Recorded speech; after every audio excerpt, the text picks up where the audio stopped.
Hello everybody, welcome to another player card review for Where the Gods Dwell.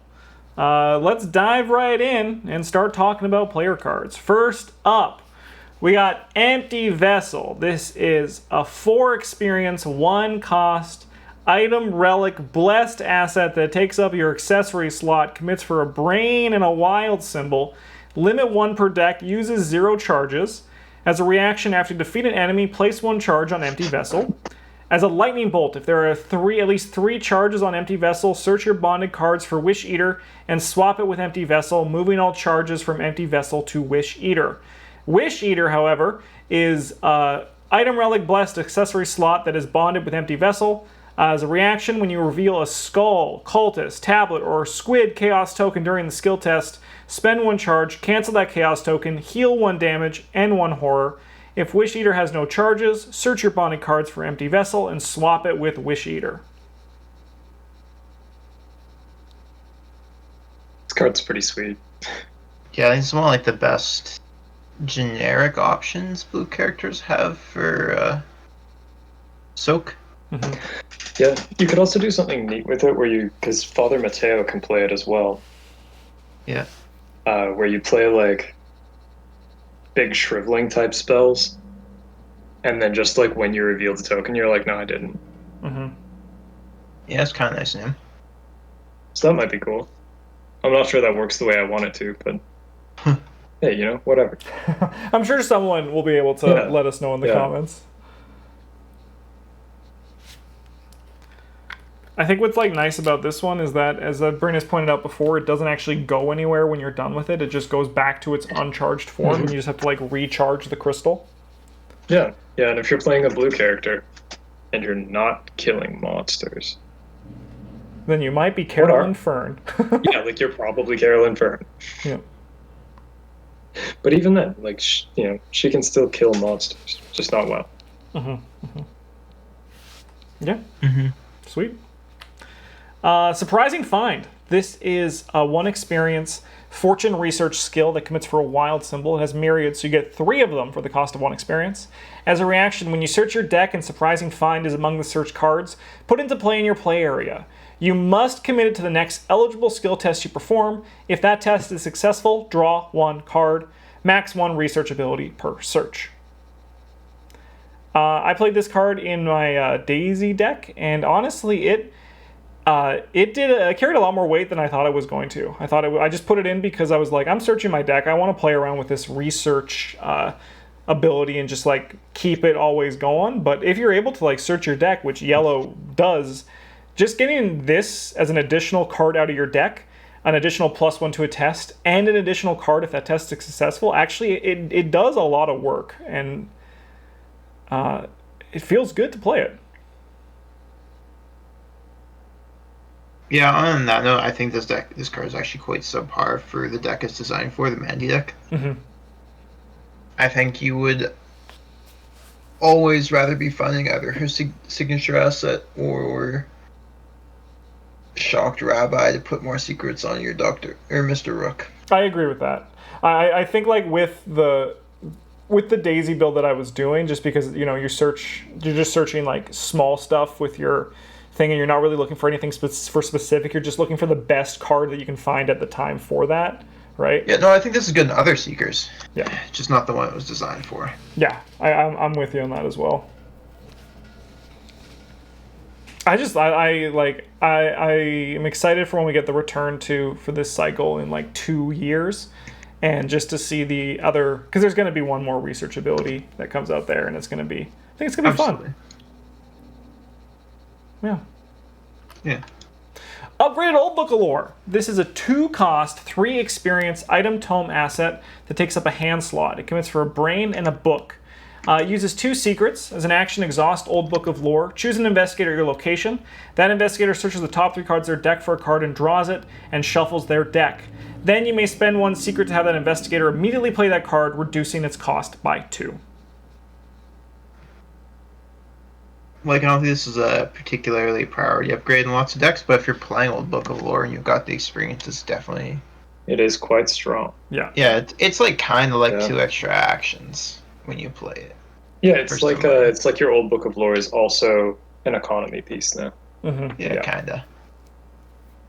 Yeah, because it's not one of those things that you have to stop searching when you run out of the secrets, so it's just always can have that function, but you just get 2 cards that cost 2 less. I'm with Travis, though, that like when I was playing with Old Book of Lore, because the whole purpose for it was drawing 3 cards, so it's looking at the 3 cards, it's low priority, but I think exactly that. If you have the experience and you have cards you want to reduce the cost for, or if you want to help your teammates pay for cards, it's a good upgrade. I think it's strong at what it does when you want to use it that way.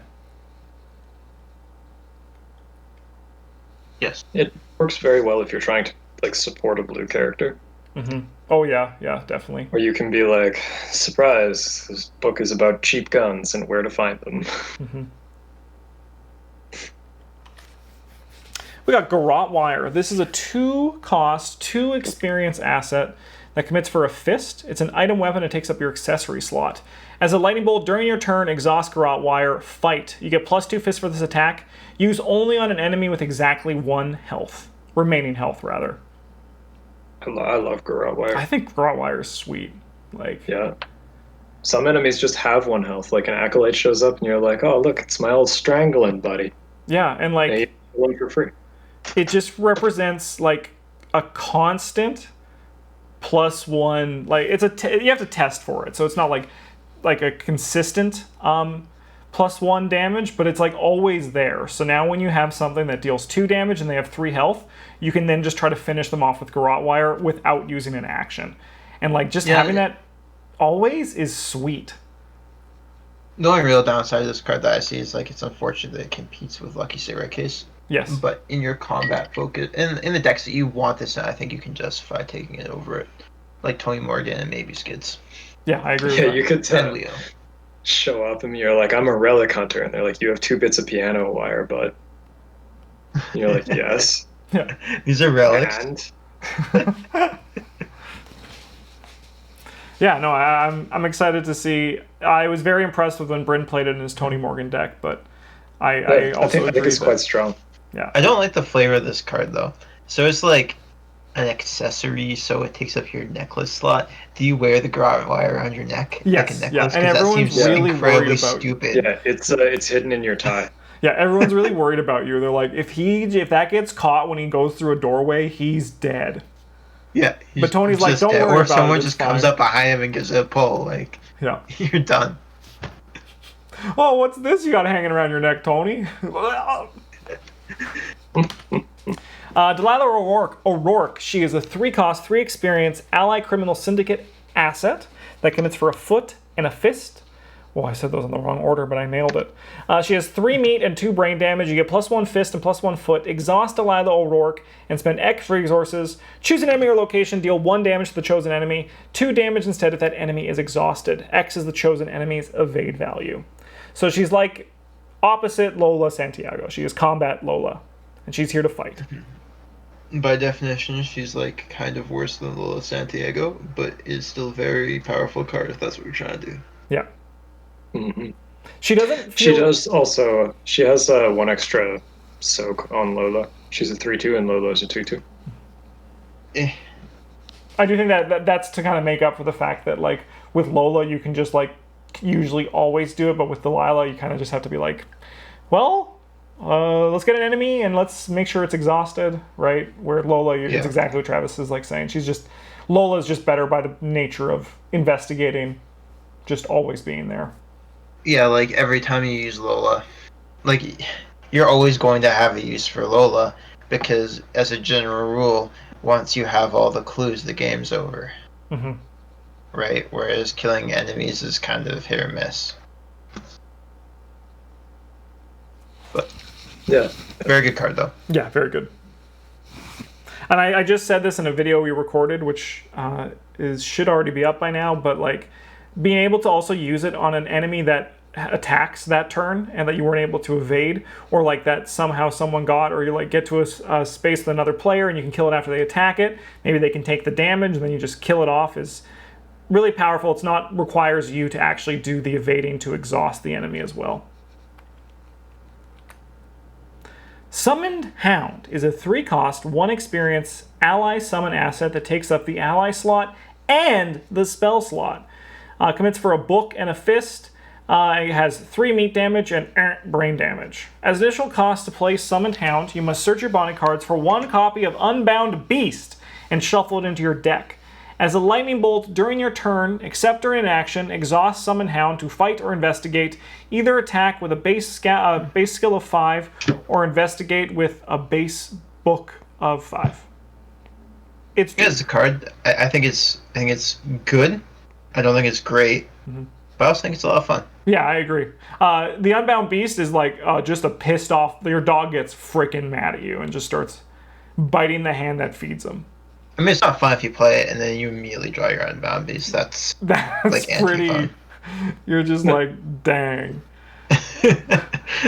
Damn, throw away 3 resources in an action to have an enemy to fight. Yeah. I like the idea that in their design file they just had Angry Duke ? Yeah. Under purple cards. Duke, but purple. Yeah. But yeah, I'm exactly right there with you, Travis. I don't think it's necessarily good, but it is kind of cute and fun. Yeah. I do like the design. I hope that we see it more of like summoning creatures from other worlds, like sort of chained to you, or like conjuring weapons that require. I think this is a design we'll see for purple eventually, where you like conjure a sword and it takes a resource or like a brain test every turn to maintain it. Mm-hmm. Yeah, that'd be sweet. And that gives you like slightly above par benefits or whatever. Yeah, definitely. I think that's cool design space. Yeah, like it just like concentration. It can even have like that as a subtype. You gotta like keep it going with brain test. That'd be really cool. I like that. Yeah. Nothing Left to Lose. This is 0 cost, 3 experience spirit event that commits for a wild symbol. If you have fewer than 5 resources, gain resources until you have 5 resources. If you have fewer than 5 cards in hand, draw until you have 5 cards in hand. Then remove Nothing Left to Lose from the game. This card's tricky because it's not. It looks like it's gain 5 resources, draw 5 cards for 0, but it's not. It's like gain 3.5 resources and draw 3.5 cards for 0. Which is still like pretty good, but it's not as incredible as when you first see it. Yeah, it's not as exciting as first read. Yeah. And like sometimes it is gonna be 5 and 5, but like most of the time you're looking at it and you're like, man, I wish I had some cards to play with all my resources, or like, man, I wish I had some resources to play all my cards with. Mm-hmm. It's also not that good in Patrice. Yeah, there are Magic Christmas lands where like this card just like works and you're like, I have done it. But if you want it, you want it. That's kind of like this card. I wouldn't slot. Yeah, like if you're playing this in Patrice, you're playing for the resource half, not for the card half. Yeah, yeah. Which is ironic. Yeah, I don't have too much to say about it. I think it's all right. Mm-hmm. Yeah, it's a spirit, so you can play it in Calvin because it's not. You couldn't because it's red. Yeah. Yeah. So that's cool. Actually, one thing I noticed about the design for a lot of the cards that are like clearly designed for Patrice in this cycle, it's like they designed them and then didn't play with them. Like, yeah, you think they have time to playtest things like this on themselves? Yeah. You know, Patrice is kind of like... I kind of get what you're saying, Travis. I think I get what you're saying. How it's just like, things don't really work. Like, the cards for Patrice don't really work with how you want to play Patrice.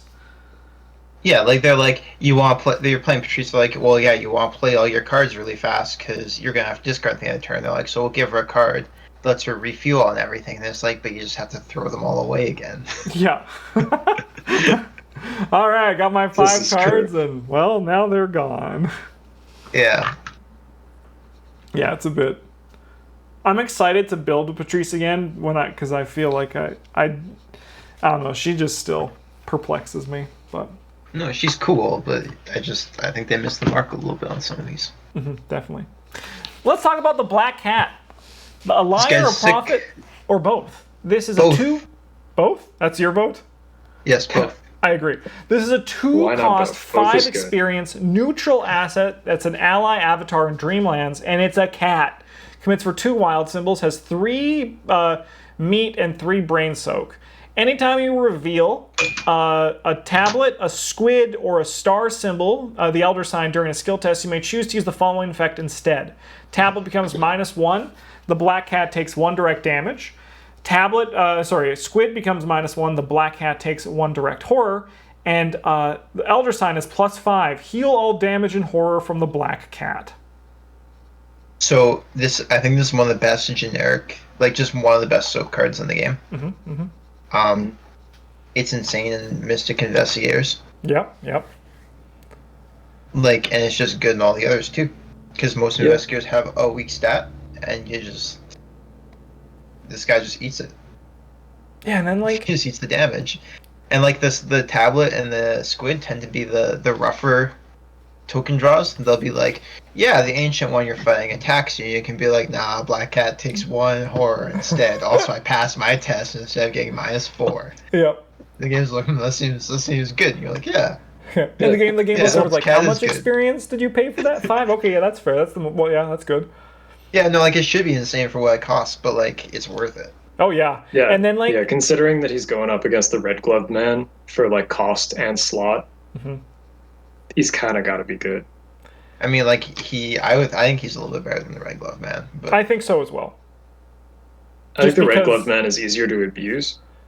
I would agree with Yeah. that too. Yeah. Purple's the Outside only of one who can like Purple- really abuse the Black Cat's ability, but all the other classes are just kind of like, hey. Yeah, Yeah, exactly red- that. red Yeah, cat too. Purple can control it, and everyone else is like, I did it.